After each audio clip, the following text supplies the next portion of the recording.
오늘부터는 하나님의 열심이라고 하는 그 책이 있는데 그 책의 내용들을 조금 거기에서 인사이트를 얻어서 우리가 보통 믿음의 영웅들이라고 생각하는 아브라함과 이삭과 야곱 그리고 요셉 뭐 이런 이들 모세 이런 이들에 대한 이야기들을 조금 다른 시각으로 조금 살펴보려고 합니다. 오늘은 아브라함 첫 번째 시간으로 갈대아 우르를 떠나 가나안을 향하는 아브라함에 대한 이야기들을 조금 살펴보려고 합니다. 여러분 혹시 BTS라고 알고 계십니까? 뭐 대부분 알고 계시지 않을까 싶습니다. 뭐 그 친구들의 이름은 몰라도 노래는 몰라도 BTS라고 하는 그룹이 있다는 것 정도는 알고 계시리라 그렇게 생각합니다. 이 BTS는 세계적으로 한국에서만 유명한 것이 아니라 오히려 한국에서보다 그 세계적으로 먼저 알려지고 그 팬덤이 한국에서 더 크게 일어난 그런 그룹이라고도 이야기할 수가 있겠습니다. 그 최연소 팬이 2살부터 있다는 이야기를 들었고요. 그리고 그보다 연세가 많으신 분들도 계시겠지만 68세가 되신 분의 그런 팬도 있다라고 하는 그런 이야기도 들었습니다. 근데 거의 한 10년 가까운 세월 동안 이렇게 계속해서 이 그룹이 진화해 오는 과정 속에 있었는데 불과 한 4, 5년 전부터 폭발적으로 그렇게 온 세계에 알려지게 돼서 유엔 총회에도 가서 연설도 하고 여러 곳에 가서 연설도 하고 노래도 하고 공연도 하는 그런 그룹이 되었습니다. 한 10여 년 동안의 이런 그 BTS의 성장 과정 속에는 그 팬들이 1기, 2기, 3기, 4기 이렇게 팬들도 그 시기마다 그 팬층이 두꺼워지면서 그런 기수 뚜렷한 기수를 나눌 수는 없겠지만 그렇게 시대 연도별로든 그렇게 나눠진다고 합니다. 이 BTS에 대해서 다른 팬들보다 훨씬 더 강력한 응집력을 가지는 이유가 무엇일까를 생각해 보니까 여러 가지 이유들이 있겠습니다만은 그 중에 가장 중요한 제가 생각하는 중요한 이유는 그 모든 성장의 과정에 함께 해왔다라고 하는 그런 이야기입니다. 그러니까 처음 이런 조금 표현을 써서 좀 죄송합니다만은 BTS가 처음부터 그렇게 유명한 그룹이 아니지 않았겠습니까? 그러다 보니까 좀 속된 표현으로 쭈구리 시절이 있었습니다. 아주 그냥 뭐랄까요? 남들 앞에 이렇게 나서기도 그런 시절들이 있었던 것이죠. 그런데 그 시절부터 계속해서 보아왔던 팬들의 이 BTS에 대한 애정이라고 하는 것은 다른 말로 표현할 수가 없습니다. 그런데 요즘 이제 좋아하기 시작한 사람들은 그런 과정을 함께 공유하는 사람들이기보다는 완성된 아티스트를 좋아하는 사람들이죠. 그리고 그들의 명성을 좋아하는 사람들. 그렇기 때문에 과거의 팬들보다 현재 이제 새롭게 좋아하게 된 팬들은 그만한 애정은 없을 것 같은 그런 생각이 듭니다. 왜 제가 이 성경 공부 서두부터 BTS에 대한 이야기를 말씀을 드리느냐면 우리가 성경의 인물들, 특별히 오늘 이제 아브라함을 살펴볼 터인데 성경의 인물들을 이렇게 공부하면서 믿음의 조상이 된 아브라함으로부터 우리가 그 아브라함을 대하기 시작하면 아브라함에 대한 애정이 그렇게 깊지 않게 된다라고 하는 것입니다. 그래서 우리가 오늘 첫 시간에는 아브라함의 인생의 출발점부터 그러니까 어떻게 보면 조금 전에 표현했던 조금 죄송스러운 표현이긴 하지만 아브라함의 쭈구리 시절부터 믿음도 별로 없고 한 그런 시절부터 이렇게 살펴보기 시작하면 아브라함과 함께 나도 이렇게 성장해 가는구나. 그러니까 BTS라고 하는 그룹만 성장해 가는 것이 아니라 BTS를 초기부터 좋아했던 팬들도 계속해서 같이 이렇게 성장해 가는 것처럼 우리도 아브라함의 믿음과 동일하게 동일한 선상에서 계속해서 이렇게 발전해 갈 수 있다, 성장해 갈 수 있다라고 하는 그런 이야기입니다. 그러면 그 아브라함에 대해서 더 깊이 이해할 수 있게 되고 더 깊은 애정을 가지게 되고, 아브라함이 이렇게 못난이 시절부터 또 좌충우돌하고 실수하고 실패하는 그런 과정들을 통해서 마침내 하나님께서 그를 우뚝 믿음의 조상으로 세우셨구나라고 하는 것을 알게 되면, 나도 그런 삶을 한번 살아볼 수 있겠다라고 그런 마음을 가질 수 있는데, 처음부터 믿음의 조상이라고 하면 나하고는 거리가 먼 사람처럼 느껴진다라고 하는 그런 이야기입니다. 그렇기 때문에 오늘은 이 갈대아 우르에서 떠나 하란에 이르렀던 그런 그리고 하란에서부터 다시 이제 가나안을 향하게 되는 아브라함에 대한 이야기를 조금 살펴보려고 합니다. 우리가 성경의 인물들 중에서 특별히 좋아하는 인물들이 있습니다. 개인의 성향에 따라서 어떤 사람은 아브라함을 좋아하기도 하고, 또 어떤 사람은 바울을 좋아하기도 하고, 어떤 사람은 다윗을 좋아하기도 하고, 어떤 사람은 모세를 좋아하기도 하고, 또 어떤 사람은 요셉과 같은 사람을 좋아하기도 합니다. 우리가 이런 롤모델이 있다라고 하는 것은 굉장히 중요한 일이죠. 그런데 이 롤모델을 앞에서 말씀드렸던 것처럼 그가 그의 못난이 시절부터를 이렇게 살펴보고 같이 성장해 가지 않으면 우리는 그 롤모델과 나 사이에 있는 간극 때문에 쉽게 그 사람을 닮아가는 것을 포기하게 된다는 그런 이야기입니다. 왜 우리 속담에 그런 말이 있지 않습니까? 뱁새가 황새 쫓아가다가 다리가랭이가 찢어진다라고 하는 그런 표현이 있지 않습니까? 그리고 태산을 주제로 해서 지었던 이태백의 시가 있지요. 태산이 높다 하되 하늘 아래 메이로다. 오르고 또 오르면 못 오르리 없건만은 사람이 제한이 오르고 매만 높다 하더라 라고 하는 시처럼, 우리는 이 롤모델을 완성된 모습으로만 만나게 되면 못 오를 나무인 것처럼 생각하고 높기만 하구나 라고 지레 포기하게 되고 만다는 이야기입니다. 믿음의 조상 아브라함, 특별히 히브리서 11장은 믿음장으로 굉장히 유명하죠. 그 믿음장에는 수많은 믿음의 영웅들이 등장을 합니다. 근데 히브리서 11장에 보니까 아브라함에 대해서 이렇게 기술하고 있습니다.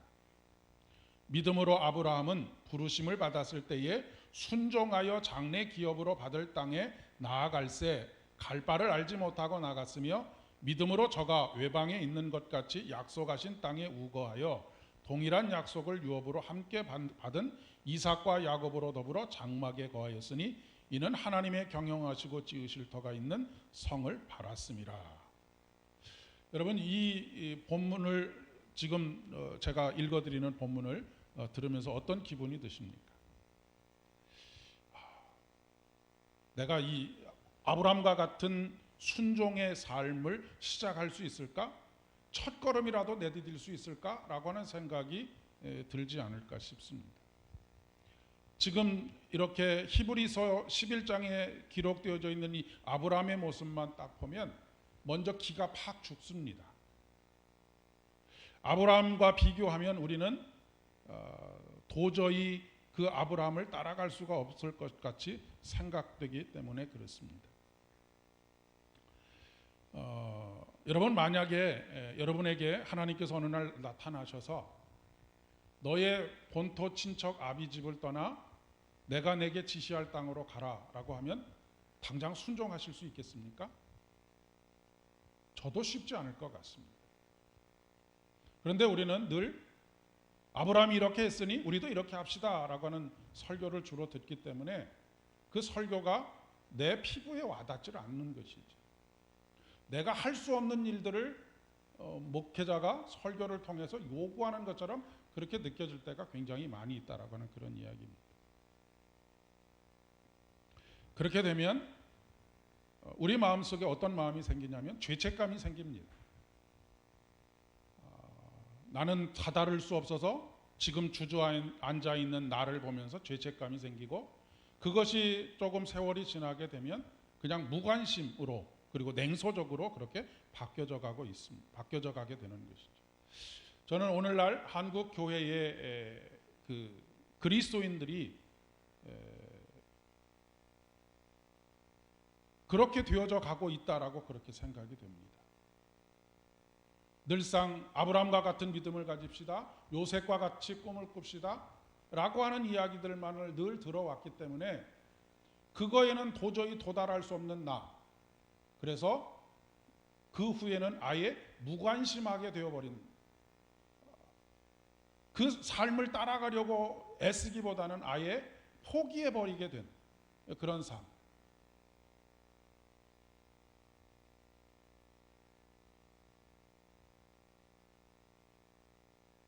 아브라함이 했으니 너도 해라. 아브라함도 했는데 왜 너는 못하냐? 그런데 한번 이런 의문을 한번 가져보시면 좋을 것 같습니다. 아브라함이 처음부터 믿음이 좋았을까? 여러분은 어떻게 생각하십니까? 아브라함이 처음부터 믿음이 좋았을까요? 하나님께서 나타나셔서 야, 너 이제 본토 친척 아비집을 떠나서 내가 내게 지시할 땅으로 가라 라고 하는 말씀을 하셨을 때 예! 하고 당장에 반응했을까요? 성경의 내용들을 이렇게 쫓아가다 보면 전혀 그렇지 않았다라고 하는 것을 알 수가 있습니다.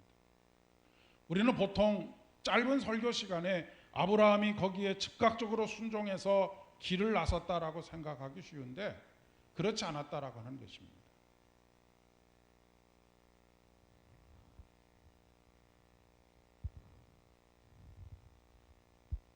만약 그렇지 않다고 한다면 늘 우리들도 주저주저하고 즉각적으로 순종하지 못하는 가운데 있지만 나한테도 좀 가능성이 있겠구나라고 생각할 수 있지 않겠습니까?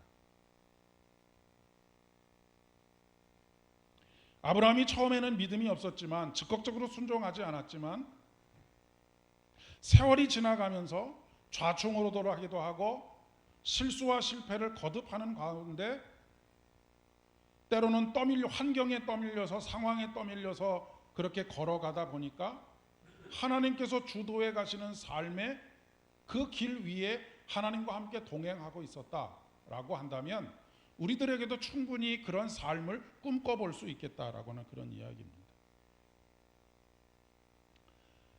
성경에 나오는 모든 믿음의 영웅들의 이야기는 성장기입니다.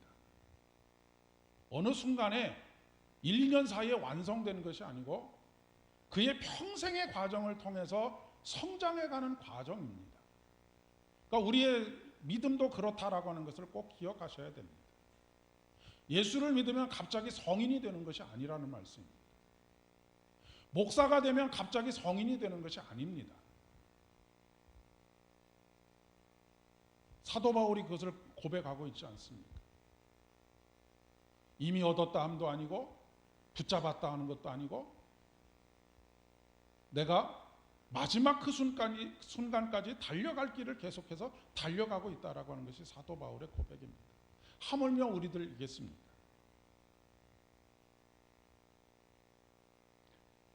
그런데 우리가 아까도 말씀드렸지만 결과를 놓고 보면 과정들을 다 좋게만 해석을 합니다. 다 좋아 보이거든요.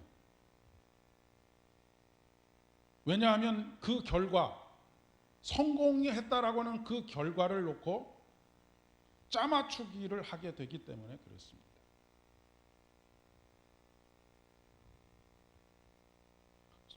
소위 우상화의 작업이 바로 그런 것입니다.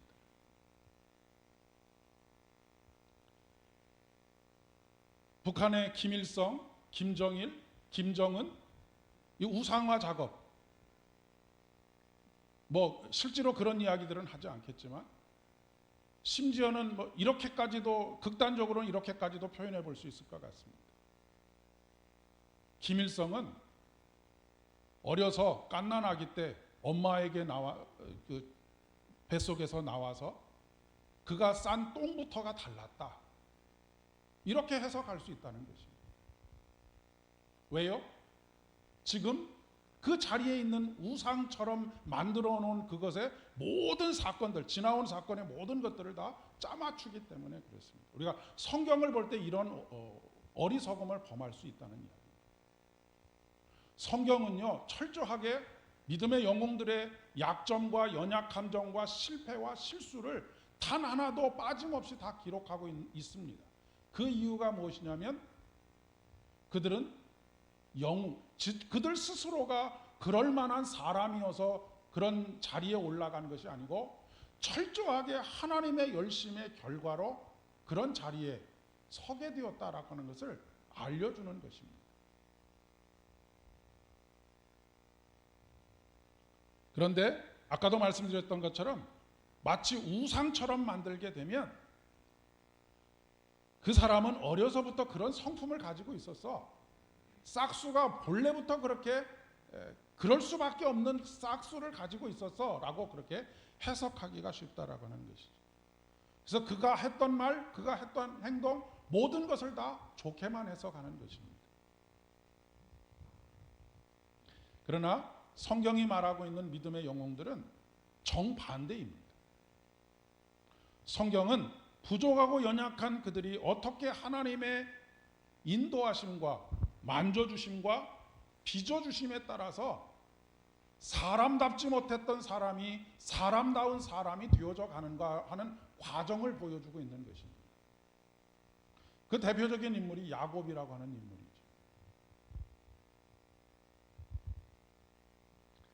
하나님은 모든 역사의 주도권을 가지고 계시고 우리 한 사람 한 사람에 대한 모든 주도권을 하나님께서 쥐고 계십니다. 그러나 우리 인간은 연약해서 그것을 알 리가 없죠.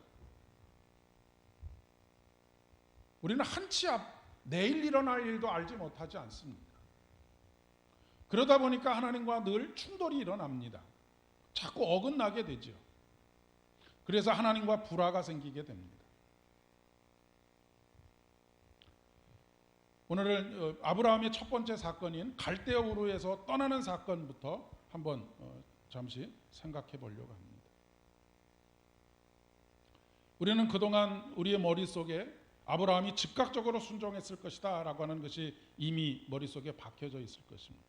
왜냐하면 믿음의 조상 정도 되면 그 정도의 믿음은 가지고 있었을 것이다 라고 우리가 지레짐작을 하기 때문에 그렇습니다. 여러분은 이 생각에 동의하십니까? 그런데 불행인지 다행인지 성경의 기록을 보면 그래 보이지가 않습니다. 오늘 창세기 12장 1절로 3절의 말씀을 읽었는데 바로 그 앞에 11장 데라의 족보에서부터 보게 되면 데라가 그 아들 아브라함과 하란의 아들인 그의 손자 롯과 그의 며느리 아브라함의 아내 사레를 데리고 갈대아인의 우르를 떠나 가나안 땅으로 가고자 하더니 하란에 이르러 거기 거류하였으며 데라는 나이가 250세가 되어 하란에서 죽었더라 라고 그렇게 기록하고 있습니다. 이 문장에서 주어가 누구입니까? 데라입니다. 데라는 누구냐면 아브라함의 아버지지요. 지금 아브라함이 주도적으로 이 가나안을 향한 길을 주도적으로 이끌고 가고 있는 것이 아닙니다. 주도자는 아버지입니다. 아브라함은 그 아버지에게 순종하고 따르는 아들일 따름인 것이죠.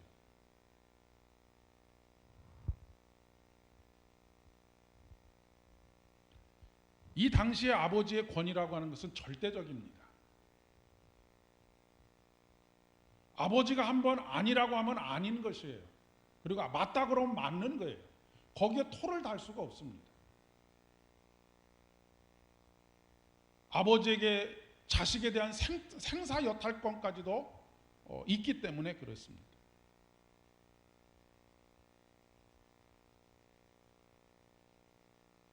그런데 조금 다른 기록을 한번 보겠습니다.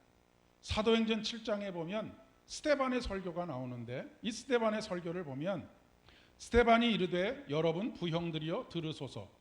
우리 조상 아브라함이 하란에 있기 전 메소포다미아에 있을 때에 영광의 하나님이 그에게 보여 이르시되 내 고향과 친척을 떠나 내가 내게 보일 땅으로 가라 하시니 아브라함이 갈대아 사람의 땅을 떠나 하란에 거하다가 그의 아버지가 죽음에 하나님이 그를 거기서 너희 지금 사는 이 땅으로 옮기셨다라고 그렇게 기록하고 있습니다. 그러니까 분명히 하나님께서 갈대아 우르에서 아브라함에게 나타나신 것은 맞습니다. 그런데 이 아브라함이 결단을 하고 아버지를 이끌고 하란으로 떠난 것이 아니라 분명히 주도한 사람은 아버지인 데라라고 하는 것입니다. 또 다른 한 것을 좀 찾아보겠습니다. 여호수아 24장에 보면 여호수아가 모든 백성에게 이르되 이스라엘의 하나님 여호와께서 이같이 말씀하시기를 옛적에 너희 조상들 곧 아브라함의 아버지 나홀의 아버지 데라가 강 저쪽에 거주하여 다른 신들을 섬겼으나 내가 너희의 조상 아브라함을 강 저쪽에서 이끌어내어 가나안 온 땅에 두루 행하게 했다라고 기록하고 있습니다. 아브라함의 아버지 데라가 누구를 섬겼다고요? 이방신을 섬겼습니다. 여러분 요즘도 그렇지만 한 가정에서 종교가 다른 경우들을 찾기가 쉽지 않습니다. 우리나라에도 과거 100년 전만 해도 한 가문의 큰 어른이 우리 기독교를 믿는다 그러면 다 그냥 따라가야 됩니다. 그럼 아브라함은 누구를 믿었겠습니까? 갈대우르에서 아마도 이방신을 믿었을 것입니다.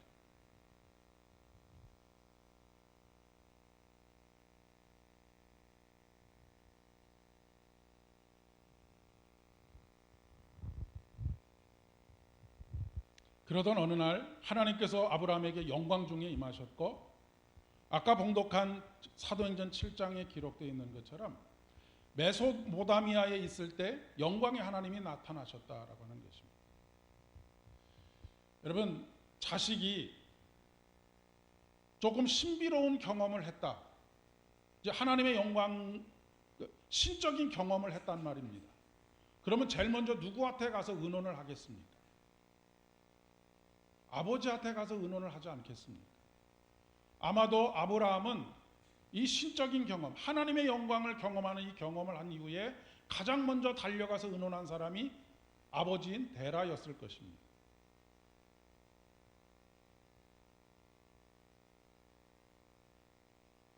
그런데 만약에 이 아버지 데라가 무슨 말이냐?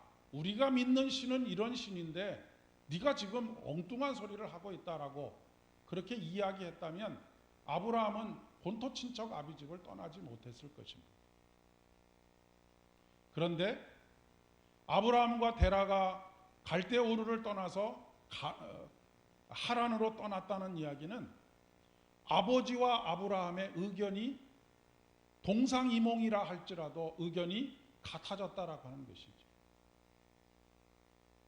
그런데 이 당시의 시대적인 상황을 조금 보게 되면 그것이 단순히 어떤 신앙적인 동기였을 가능성보다는 신앙적인 동기도 물론 아주 작은 부분을 차지하고는 있었겠지만 환경이 그들을 내몰았을 것이다 라고 하는 것을 알 수가 있습니다. 이 당시에 바벨론은 큰 제국으로 중앙 집권적인 힘에 블랙홀과 같이 힘이 모여들고 있는 그런 상황이었던 것이죠. 그런 가운데 아마도 그 학자들이 추측하기에는 이 데라가 한 부족의 족장이었을 것이다 라고 그렇게 생각을 합니다.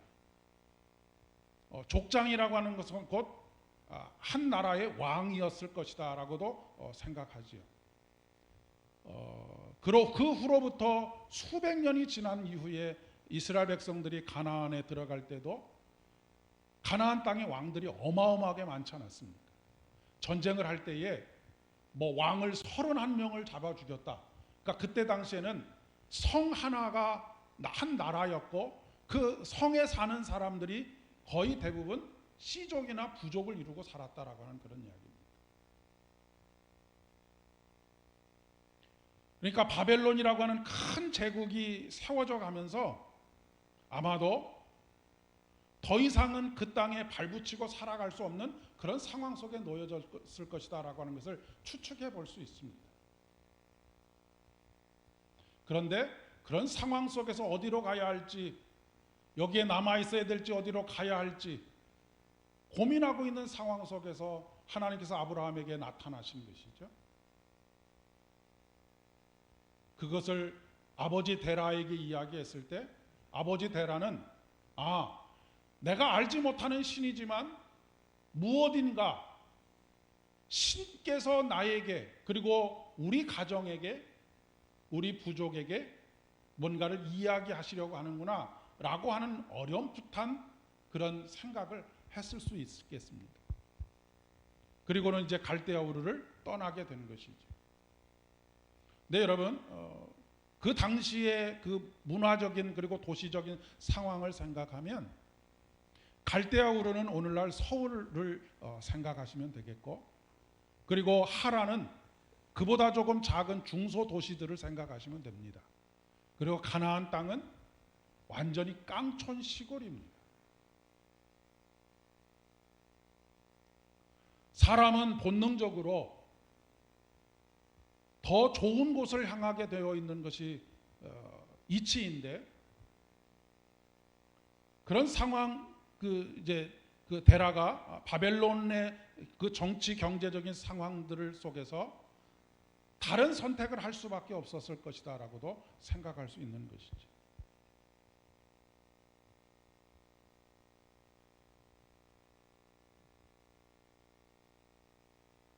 그리고 아버지의 데라의 주도적인 이끌림 속에서 하란으로 자기의 영토를 가지고 자기의 영역 안에서 함께 그 집단이 생활할 수 있는 그런 터전을 향해서 찾아서 떠났을 것이다라고 그렇게 생각이 됩니다. 아마 데라는 아들 아브라함의 이야기를 듣고 긴가민가 하지 않았을까 싶습니다.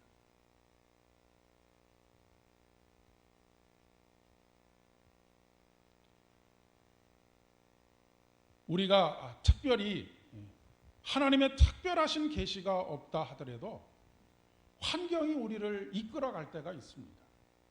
하나님께서 우리의 환경을 바꿔놓으신다든지 환경을 뒤집어 놓으신다든지 이런 일들을 경험하게 되어서 우리가 처음 의도했던 것과는 달리 전혀 의도하지 않았던 삶으로 물꼬가 터질 때가 있습니다. 그러나 그러한 때에 우리가 좌절하거나 실망할 필요가 없습니다. 내가 계획한 것이 이루어지지 않았다고 해서 그것이 우리에게 절망이 될 이유가 없다는 것입니다.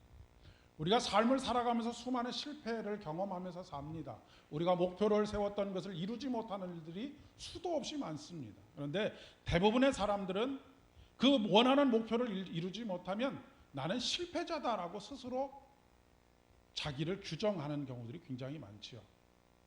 하지만 그렇지 않습니다.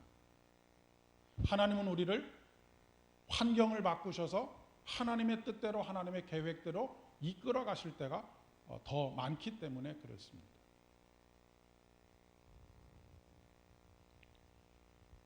그러니까 내가 어느 고등학교 3년을 지내면서 어느 대학을 꿈꾸고 그것을 위해서 모든 것 에너지를 다 쏟아부었는데 원하는 대학을 가지 못했다.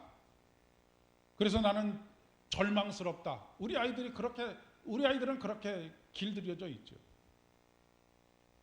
하지만 하나님께서는 그런 상황까지도 하나님께서 일부러 그런 상황을 만드시는 경우도 있고 그렇지 않은 경우들이 대부분이지만 그런 상황 속에서도 하나님의 선하신 계획과 인도하심은 끝나지 않는다라고 하는 그런 이야기입니다.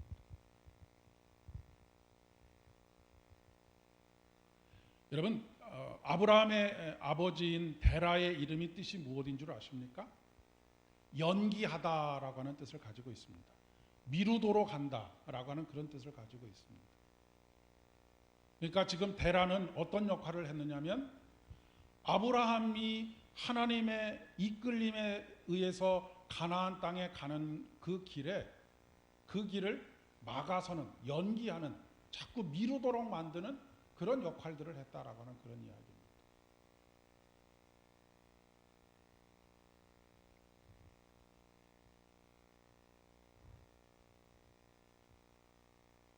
우리가 인생을 살아가다 보면 이것저것 걸리는 일들이 참 많습니다. 이것을 하려면 이것이 문제고, 저것을 하려면 저것이 문제고. 그러면 어떻게 됩니까? 이번에 한번 막히고 저번에 한번 막히고 또 다른 한번 막히고 나면 포기하게 되죠. 아마도 다시 하나님께서 하란에서 아브라함에게 나타나지 않으셨으면 아브라함은 그 자리에 그냥 주저앉았을지도 모르겠습니다. 아브라함은 지금 여전히 아버지의 그늘에서 벗어나지를 못하고 있습니다. 그리고 데라가 죽고 난 이후에 하나님께서 다시 그의 발걸음을 이끌으셔서 가나안을 향하게 되는 것이죠. 이 하란에서의 시간이 짧지 않았을 것입니다.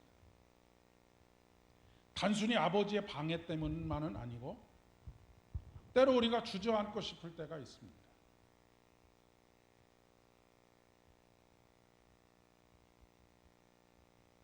그래서 어떤 인생은 하란에서 그냥 끝나는 인생들이 있습니다. 우리 신앙인들 가운데도 하나님께서 그 마음속에 품게 하신 삶의 비전들, 삶의 목표들, 이런 것들을 끝까지 달려가지 못하고 중간에 중단하는 경우들이 참 많이 있습니다. 그러나 다시 일으켜 세우시는 하나님의 은혜, 그 은혜로 아브라함의 삶은 달라지게 된 것이죠. 핵심은 아브라함이 믿음의 조상이 된 것은 믿음의 조상이 될 만한 그런 그 어떤 원인도 그에게는 없었다라고 하는 사실입니다. 아브라함이나 우리나 별반 다를 바가 없습니다. 믿음은 좌충우돌하는 것입니다. 실수와 실패를 거듭하는 것입니다. 그리고 오히려 실패 속에서 하나님을 더 깊이 만나게 됩니다. 그런데 우리의 문화는 이 실수와 실패를 용납하지 않는 문화를 가지고 있습니다. 한 번 실수하고 실패하면 영원히 낙인이 찍히는 경우들이 허다하게 많습니다. 만약에 믿음이 수없는 실수와 실패를 거듭하고 좌충우돌하는 것이라고 한다면 중요한 것은 우리의 현재의 모습이 아닙니다.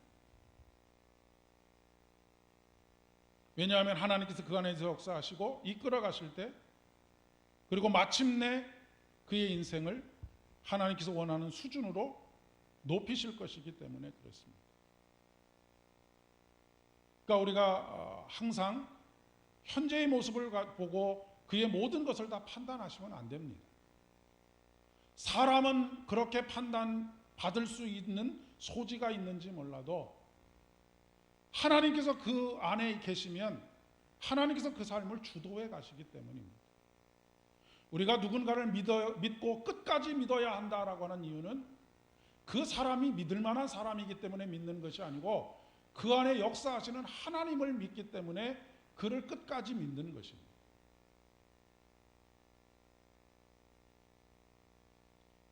어떻게 보면 아브라함은 처음에 갈대아 우르를 떠날 때 믿음이 없는 상태에서 떠났을 수도 있겠습니다. 신적인 경험을 했다고 해서 믿음이 바로 생기는 것이 아니기 때문에 그렇습니다. 아마도 아브라함은 등 떠밀리다시피 그의 인생길을 걸어왔습니다. 여러분, 아브라함이 처음부터 나는 믿음의 조상이 되어야지 라고 생각하고 그의 인생길을 달려왔겠습니까? 전혀 그렇지 않았을 것입니다. 그런데 아브라함이 그 아내 사라와 조카 롯과 하란에서 모은 모든 소유와 얻은 사람들을 이끌고 가나안 땅으로 가려고 떠나서 마침내 가나안 땅에 들어갔다라고 그렇게 성경은 기록하고 있습니다. 여기서 중요한 단어가 바로 마침내입니다. 하나님은 마침내 이루시는 분이시다라는 말씀입니다. 우리가 우리의 인생을 마침내 원하는 것을 내 손에 쥐는 것, 내 능력으로, 내 믿음으로 그것을 쥐는 것이 아니라 하나님께서 그것을 마침내 이루도록 하신다라고 하는 그런 의미입니다. 아브라함의 목표가 마침내 달성됐다는 이야기가 아니고 하나님께서 마침내 아브라함이 가나안 땅에 들어오도록 끌고 오셨다라고 하는 것을 말씀하고 있습니다. 우리가 우리의 인생에서 절대로 실망하거나 좌절하지 말아야 할 이유가 바로 여기 있습니다. 우리가 예수를 믿는 한, 예수 그리스도가 나의 구주인 것을 고백하는 한, 우리는 우리 자신의 힘으로 마침내가 되는 것이 아니고 바로 하나님의 절대적인 주권과 그분의 섭리 가운데 마침내 우리의 인생이 하나님께서 원하시는 수준으로 달려갈 수 있게 되기 때문에 그렇습니다.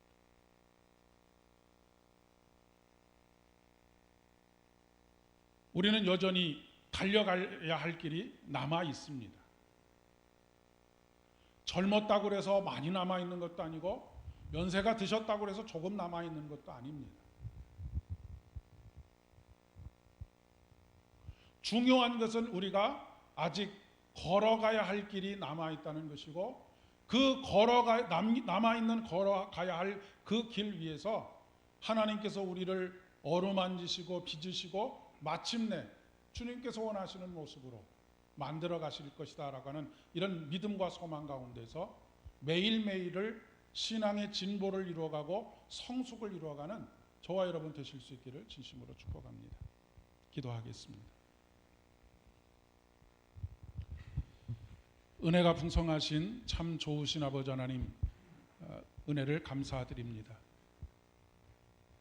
늘 실수하고 실패하고 좌충우돌하고 넘어져서 슬퍼하며 애통하며 때로는 좌절하고 절망하며 나는 이것밖에 되지 않는다라고 우리 스스로를 폄하하고 자포자기하는 그런 순간들이 얼마나 많이 있었는지 모르겠습니다. 하지만 오늘 아브라함의 삶의 출발을 보면서 우리의 삶도 아브라함처럼 이렇게 이끌어 가실 것이다라고 하는 믿음을 가지고 다시 용기를 내어 주님의 손에 이끌림을 받아 우리의 남아있는 인생길을 걸어가며 달려가기를 소망합니다. 하나님, 주님의 손에 붙들려 산다는 것이 얼마나 감동적이며 큰 은혜인지를 깨닫게 하여 주셔서